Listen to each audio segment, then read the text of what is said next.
نہ بلندی تھی نہ پستی تھی، نہ عشق تھا نہ مستی تھی، نہ آدم تھا نہ ہستی تھی، نہ آدم تھا نہ آدمیت تھی، نہ لو تھا نہ لوہیت تھی، نہ کیف تھے نہ کیفیت تھی، نہ حدود تھے نہ قیود تھے، نہ وجود تھے، نہ رندوں کے آفتاب تھے، نہ زودوں کی فریاد تھی، نہ گنگا کی موجیں تھی، نہ جمنا کی لہریں تھی، نہ کوئی نوری تھا نہ کوئی ناری تھا، نہ کوئی خاکی تھا نہ کوئی آبی تھا، نہ کوئی لولاکی تھا نہ کوئی افلاکی تھا، یا بنانے والے خدا کی ہستی تھی یا بننے والے محمد مصطفیٰ کی ہستی تھی۔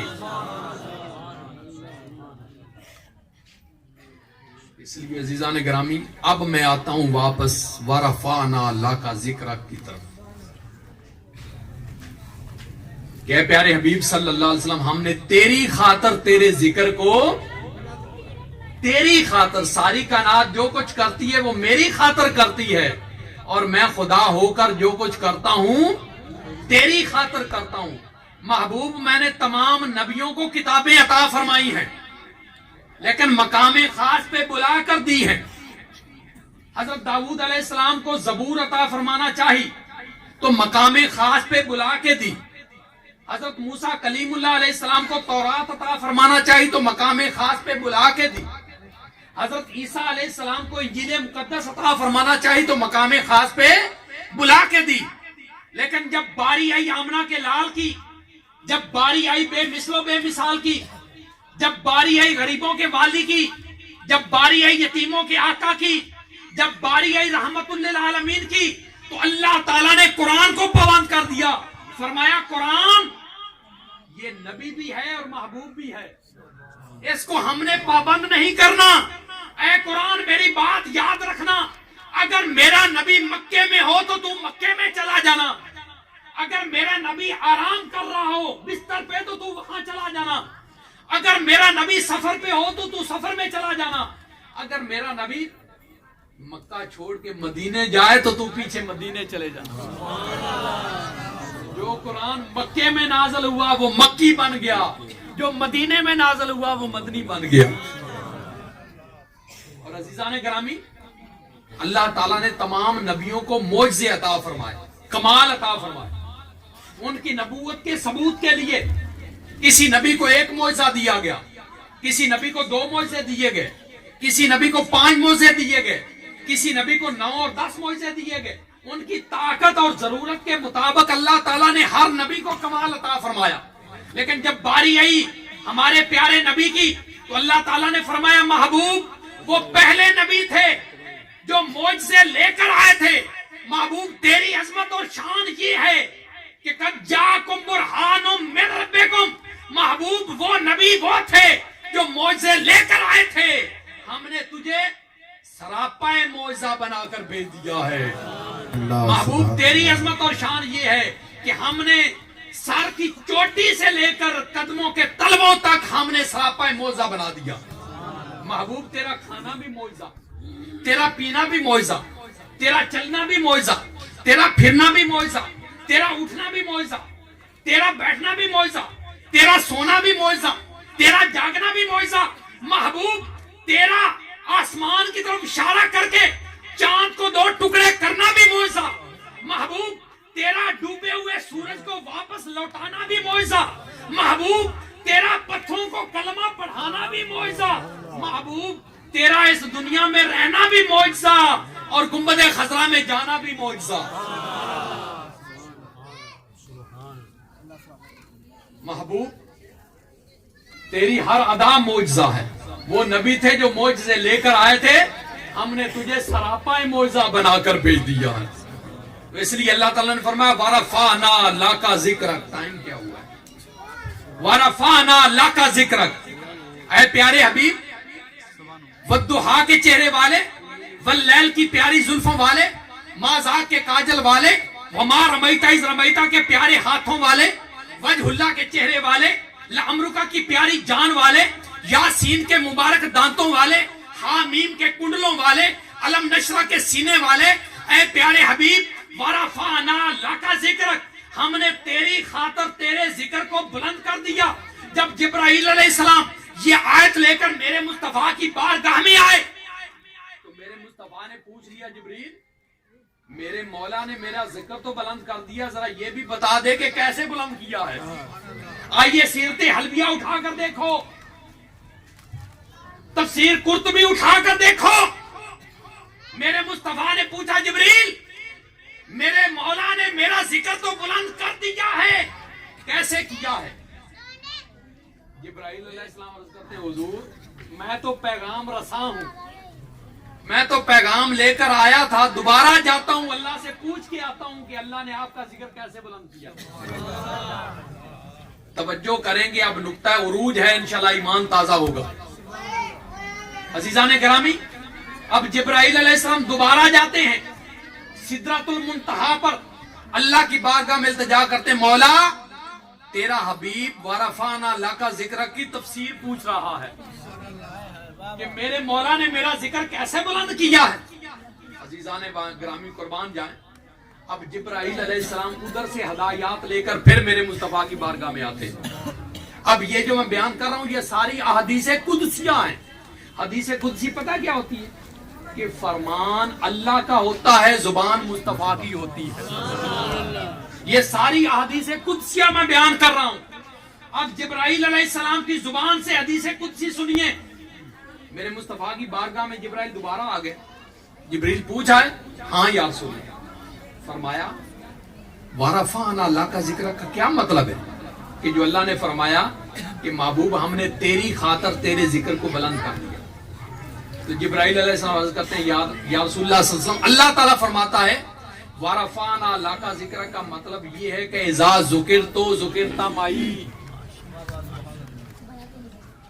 ورفعنا لک ذکر کا مطلب کیا ہے؟ اذا ذکرت ذکرت، محبوب جہاں میرا ذکر ہوگا وہاں تیرا بھی ذکر ہوگا، جب میرا ذکر ہوگا اس وقت تیرا بھی ذکر ہوگا، جس محفل میں میرا ذکر ہوگا اس محفل میں تیرا بھی ذکر ہوگا، جس مقام پر میرا ذکر ہوگا اس مقام پر تیرا بھی ذکر ہوگا۔ اگر عالم تقریر کر رہا ہے تو عالم کی تقریر میں جہاں میرا ذکر ہوگا وہاں تیرا بھی ذکر ہوگا، مقرر کی تقریر میں جہاں میرا ذکر ہوگا وہاں تیرا بھی ذکر ہوگا، مؤذن کی اذان میں جہاں میرا ذکر ہوگا وہاں تیرا بھی ذکر ہوگا، نماز میں جہاں میرا ذکر ہوگا وہاں تیرا بھی ذکر ہوگا۔ محبوب خطیب کے خطبے میں جہاں میرا ذکر ہوگا وہاں تیرا ذکر ہوگا۔ محبوب میرا وعدہ ہے جہاں میرا ذکر ہوگا وہاں تیرا بھی ذکر ہوگا۔ اذا ذکرت ذکرت معی، محبوب جہاں میرا ذکر ہوگا وہاں تیرا ذکر ہوگا۔ کوئی محفل ایسی نہیں ہوگی کہ جہاں میرا ذکر ہو اور تیرا ذکر نہ ہو، خدا کا ذکر کرے اور ذکر مصطفیٰ نہ کرے، میرے منہ میں ہو ایسی زبان خدا نہ کرے۔ اب دوسری تفسیر سنیے، جبرائیل علیہ السلام عرض کرتے ہیں حضور اللہ تعالیٰ نے یہ بھی فرمایا ہے، اللہ تعالیٰ نے یہ بھی فرمایا ہے لا اذکر حتی تذکر، علامہ صاحب لا اذکر حتی تذکر، اے میرا ذکر کرنے والوں، اے میری توحید کا پرچار کرنے والوں، اے میری توحید کے ڈنکے بجانے والوں، اے نعرہ تکبیر بلند کرنے والوں، کوئی میرا ذکر نہ کرے، لا اذکر، کوئی میرا ذکر نہ کرے حتی تذکر، جب تک کہ میرے ذکر کے ساتھ میرے محبوب کا ذکر نہ کرے۔ سبحان اللہ۔ اب لوگ کہتے ہیں یہ نعرہ رسالت کیوں لگاتے ہو؟ مسجد میں یا اللہ کے ساتھ یا رسول اللہ لکھنے لگے، لوگ کہتے ہیں یہ کیوں لکھا ہے؟ میں آپ سے پوچھتا ہوں، اللہ کا حکم ہے لا اذکر، کوئی آدمی میرا ذکر نہ کرے جب تک کہ میرے ذکر کے ساتھ میرے محبوب کا ذکر نہ کرے۔ اے نعرہ تکبیر بلند کرنے والوں، میں تمہارا نعرہ تکبیر اس وقت قبول کروں گا جب نعرہ تکبیر کے ساتھ نعرہ رسالت لگاؤ گے۔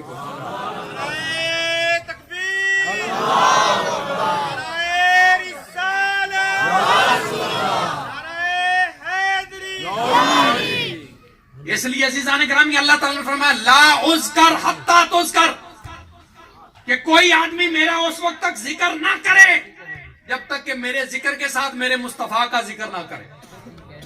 اور اللہ تبارک و تعالیٰ کی محبت کی انتہا، اگلی حدیث سنیے، تیسری تفسیر جبرائیل علیہ السلام کیا کہتے ہیں؟ جبرائیل علیہ السلام کہتے ہیں جعلتو ذکرہ کا ذکری، علامہ صاحب معذرت کے ساتھ، اللہ تبارک و تعالیٰ نے فرمایا جعلتو ذکرہ کا ذکری، اے محبوب اب یہ میری محبت کی انتہا ہے، جعلتو ذکرہ کا ذکری کہ میں نے تیرے ذکر کو ہی اپنا ذکر بنا دیا۔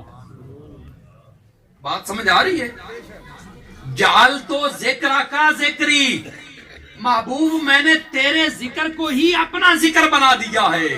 ومن ذاکرہ کا ذاکرانی، جو آدمی تیرا ذکر کرتا ہے وہ حقیقت میں میرا ہی ذکر کرتا ہے۔ دوسرے لفظوں میں اگر کوئی ساری رات